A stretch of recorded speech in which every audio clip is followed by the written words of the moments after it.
Good morning दोस्तों। अपना lesson चल रहा था लेसन नंबर 1 और लेसन नंबर 1 में अपन ने 2 पार्ट पढ़ लिए थे।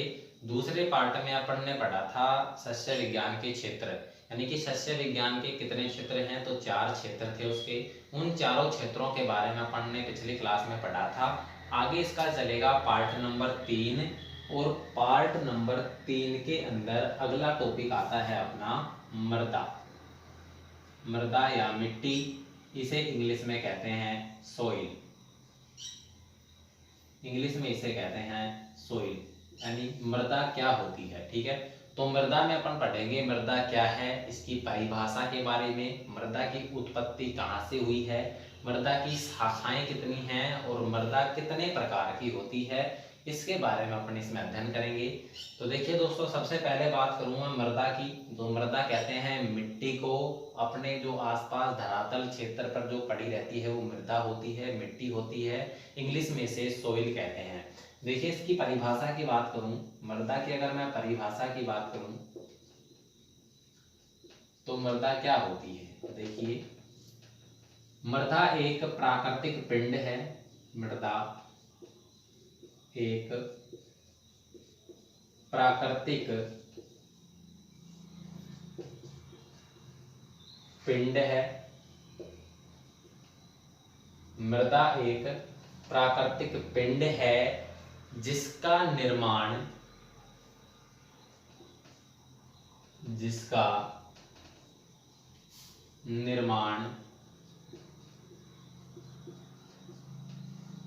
कार्बनिक व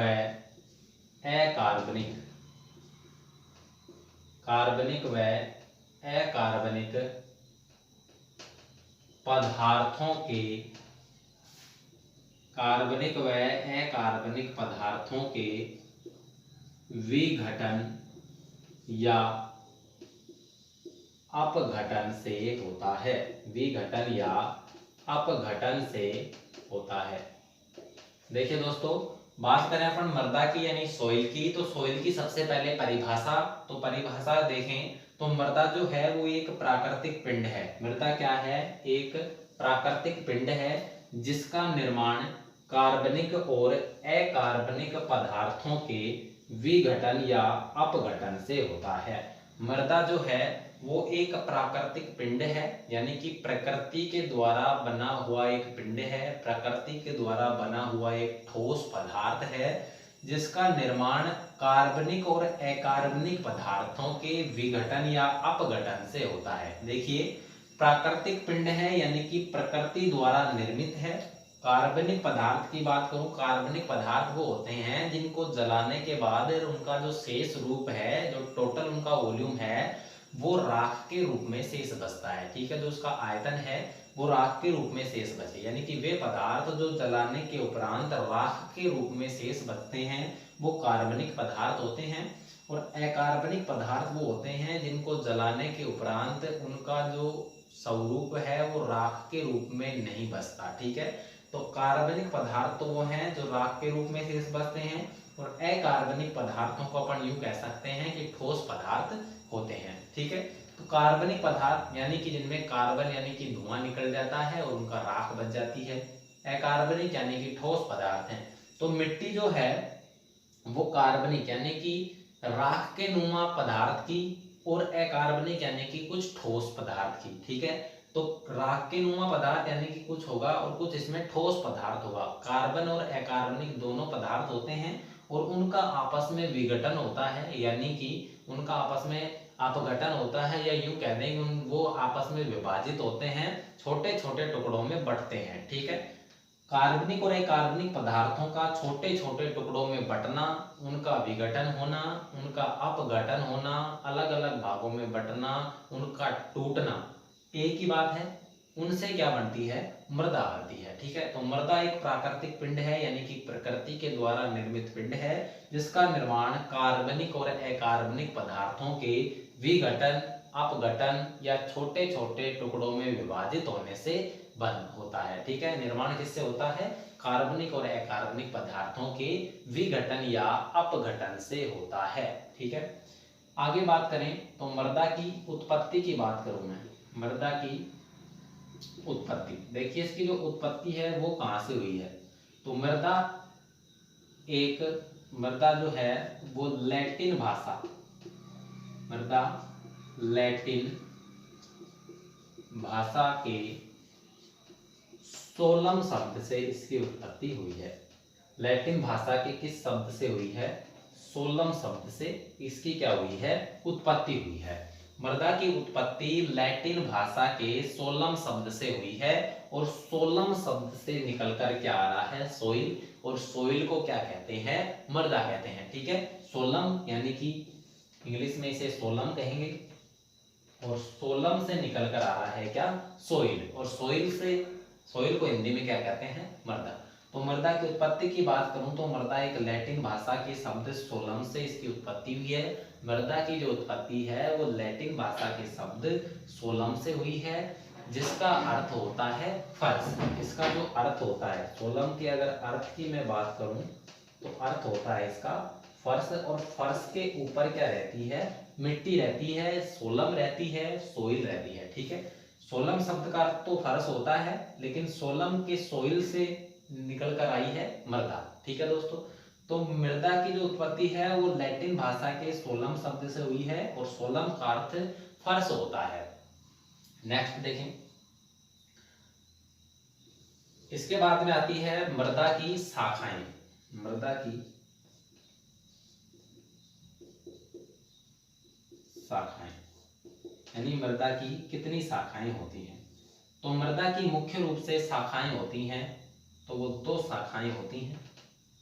मृदा की मुख्य रूप से कितनी शाखाएं होती हैं, 2 शाखाएं होती हैं। पहला तो है पेडोलॉजी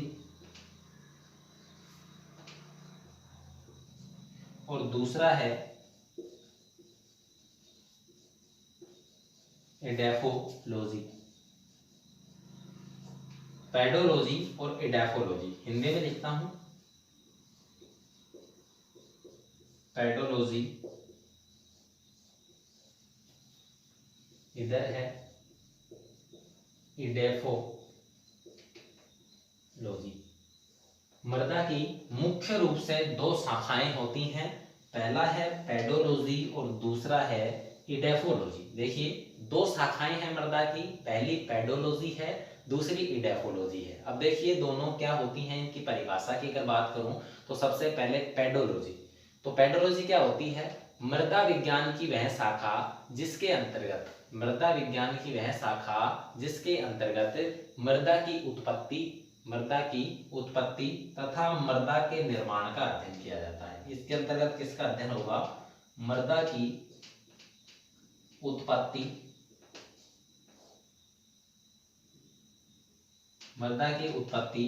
तथा मृदा निर्माण का अध्ययन होता है। ठीक है, मृदा की उत्पत्ति और मृदा निर्माण का अध्ययन किसमें होगा, पेडोलॉजी के अंतर्गत होता है।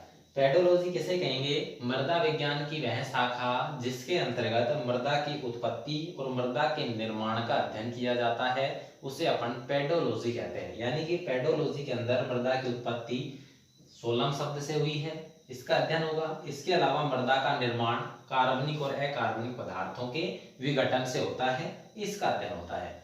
तो पेडोलॉजी की परिभाषा होगी मृदा विज्ञान की वह शाखा जिसमें मृदा की उत्पत्ति और मृदा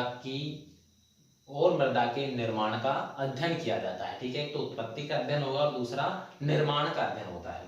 इसके अलावा दूसरा आता है अपना इडेफोलॉजी। देखिए इडेफोलॉजी क्या होता है, मृदा विज्ञान की वह शाखा किसकी है, मृदा विज्ञान की है। मृदा विज्ञान की वह शाखा जिसमें मृदा का अध्ययन पादप समुदाय के आधार पर किया जाता है। मृदा का अध्ययन किसके आधार पर किया जाएगा, पादप समुदाय के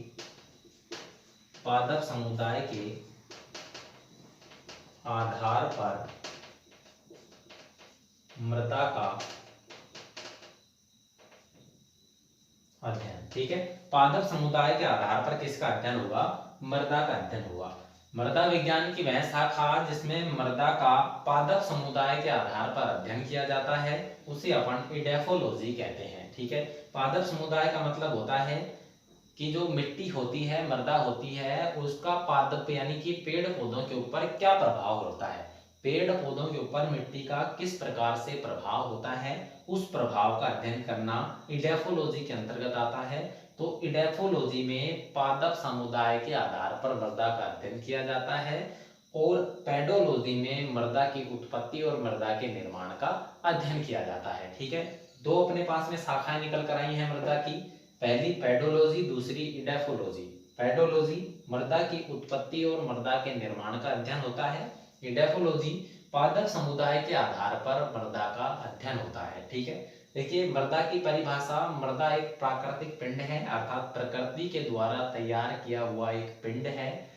निर्माण इसका कार्बनिक और अकार्बनिक पदार्थों के विघटन से होता है, यानी कि कार्बनिक और अकार्बनिक पदार्थ होते हैं जो भी अपने वातावरण में जैसे पदार्थ होते हैं जो बिना गलने वाले, गलने वाले, जिनकी राख हो, जिनकी राख भी नहीं हो, उन सभी पदार्थों का आपस में जब विघटन होता है, वो जब अपने टुकड़ों में विभाजित होते हैं तो उनके निर्माण से बनती है क्या, मृदा अर्थात सोइल। उत्पत्ति की बात करें तो मृदा की उत्पत्ति लैटिन भाषा के सोलम शब्द से हुई है और सोलम का अर्थ क्या होता है, फर्श होता है। इसके अलावा मृदा की शाखाएं, मृदा की मुख्य रूप से दो शाखाएं हैं, पहला है पेडोलॉजी और दूसरा है इडेफोलॉजी। पेडोलॉजी की बात करूं तो मृदा की उत्पत्ति और मृदा के निर्माण का अध्ययन पेडोलॉजी में करते हैं। मृदा का पादप समुदाय के आधार पर अध्ययन, मृदा का पादप समुदाय के आधार पर अध्ययन इडेफोलॉजी के अंतर्गत किया जाता है। ठीक है, इसके अलावा नेक्स्ट आता है अपने पास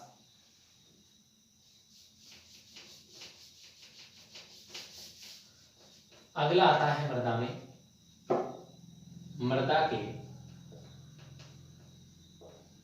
प्रकार, मृदा की शाखाएं हो गई हैं, अगला आता है मृदा के प्रकार। तो देखिए दोस्तों, मृदा के दो प्रकार होते हैं। मृदा के कितने प्रकार हैं, मृदा के मुख्य रूप से दो प्रकार होते हैं। पहला इसमें आता है पृष्ठीय। मृदा कितने प्रकार की होती है, दो प्रकार की होती है। पहली होती है पृष्ठीय मृदा और दूसरी होती है अपृष्ठीय, अपृष्ठीय, अपृष्ठीय मृदा। पहली होती है पृष्ठीय मृदा और दूसरी होती है अपृष्ठीय मृदा। पृष्ठीय मृदा को कहते हैं सरफेस सोइल और अपृष्ठीय मृदा को कहते हैं सब सरफेस सोइल। पृष्ठीय मृदा को कहते हैं सरफेस सोइल और अपृष्ठीय मृदा को कहते हैं सब सरफेस सोइल। ठीक है, पृष्ठीय मृदा क्या होती है, देखिए मृदा नाम से स्पष्ट हो रहा है, ऐसी मृदा जो पृष्ठ के ऊपर होती है। पृष्ठ का मतलब होता है धरातल, तो भूमि के अंदर, भूमि के अंदर या धरातल से, भूमि या धरातल से 0 से 9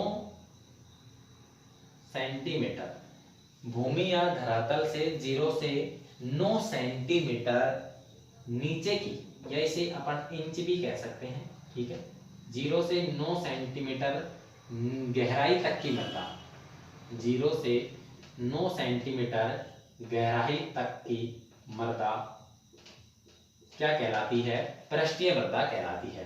यानी भूमि या धरातल से 0 से 9 सेंटीमीटर की गहराई तक की मृदा, यानी धरातल है अपना, इस धरातल से अगर 9 सेंटीमीटर, जैसे ये किसी भूमि का धरातल है, इससे अगर 9 सेंटीमीटर नीचे, यानी कि 9 सेंटीमीटर, ये 0 हो गया, इस 0 से 9 सेंटीमीटर नीचे की जो मृदा है वो क्या कहलाएगी, अपनी पृष्ठीय मृदा या सब सरफेस सोइल कहलाएगी। ठीक है,